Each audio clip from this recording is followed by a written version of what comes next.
And to wrap up totally, Keith, we're going to be talking about Celtic because their share price rose for a 23-year high. We haven't seen it that high in 23 years. Are the club on the up? What did you make of that news?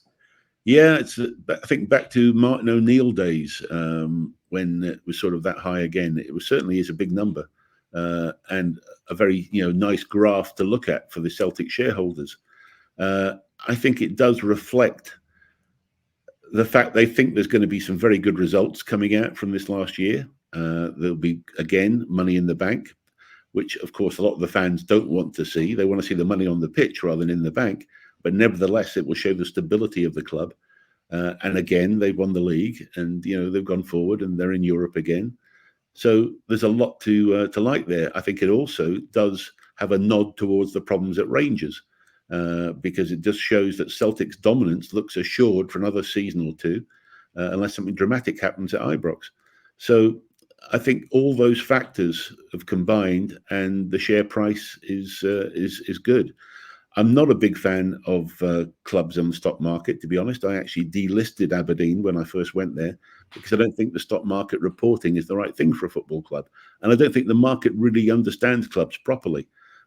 So that's not always the right situation. But from a pure financial point of view, I can understand the Celtic, hockey stick graph of it going upwards right now. So all good for Celtic shareholders. Well done. And is there a feeling potentially, Keith, looking sort of delving deeper into that those issues at Rangers, that sort of ongoing Ibrox Stadium conundrum that's happening, could that have anything to do with it? And as you were sort of hinting at, the level and difference in team next season that Celtic could be to Rangers? I think definitely there's a nod to that, absolutely, in the share price. I think it's because they can see a long-term position as the number one, as Rangers sort of slip and falter on a few things. So, yes, there's definitely that reflection. I don't think it's all about that, but it's a contributory factor. I think it's also about, as I say, the good results that they'll be expecting to be announced. That's going to be the key factor. But I think certainly there's a sentiment, and a lot of the shares and stock prices live on sentiment that Celtic will maintain their domination for a longer period.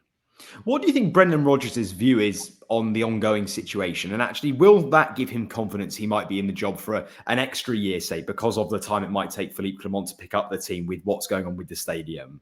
Yeah, I think when we discussed this about maybe 6 months ago, I said that Brendan would be judged on winning the league this season, and he's won it. And I think there'll be some purse strings released for him, and I think he'll be able to strengthen the squad. I think they're going to try and give the Champions League a better go this year. I think they only got 4 points in the group stages last year, if I remember. And I think that's their main mission, is to try and get out that group stage, or at least do whatever they can to improve on last year. So that's Brendan's job, and I think he'll be given some resources to try and do that. So I see Brendan, if he can get off to a decent start in the Champions League, then I think he'd have the ability to look perhaps at a 2 or 3 year project. But we know in Scotland it's all about beating the old firm and winning the league.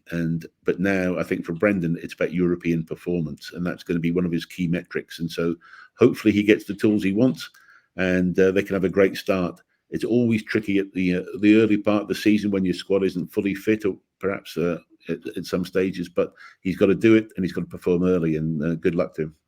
And they're meeting with Benfica, talking of some transfer news for Paulo Bernardo. We've seen there's been some sort of issues in the wages, Keith. Do you think a deal can be agreed? And what will that sort of negotiation process look like for them? Yeah, I think that will get done. I spoke to somebody in Portugal the other day about that, and they said about 6 million is where they think it's going to end up. I think the wages will come. I think Bernardo would do very well in the shop window in Celtic, and I think Celtic have got a great record of bringing international players in, putting them in the shop window, and selling them on for better value. And they've done a great job of that. I think this could be another story like that. I think he's a talent, and I think he'll do very, very well in the Scottish game. Does the meetings of the executives, Keith, also prove the club's ambition to sign him? And what will it say as well about Brendan Rodgers' aspirations for him going forwards?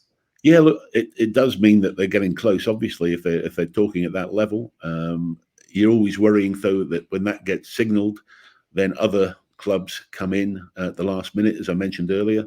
That's always a danger when you start telegraphing the fact of your interest in a player. All these things are obviously always better done outside of the media, but it's not always possible.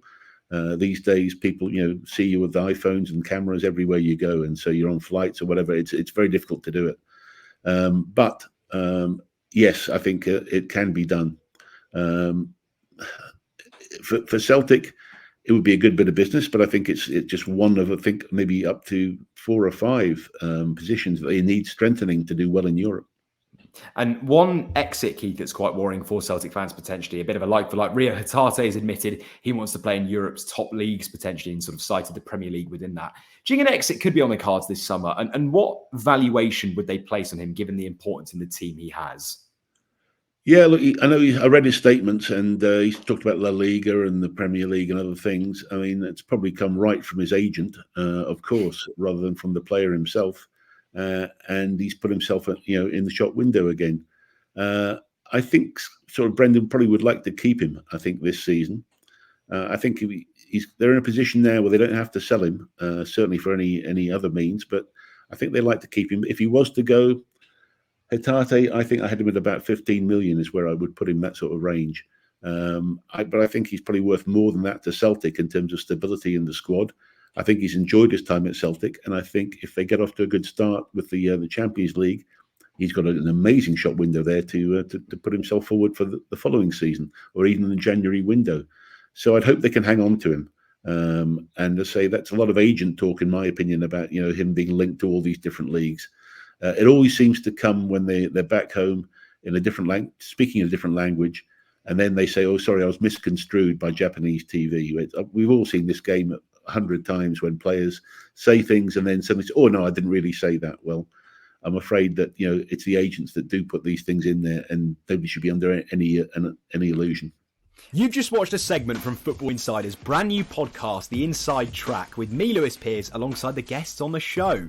Thanks very much for tuning in. Please do give the video a like, comment your thoughts on the topic, and feel free to share on your social media pages. If you want to listen to the full podcast episode, click the link in the description below. Keep your eyes peeled for plenty more content and exclusives here on The Inside Track.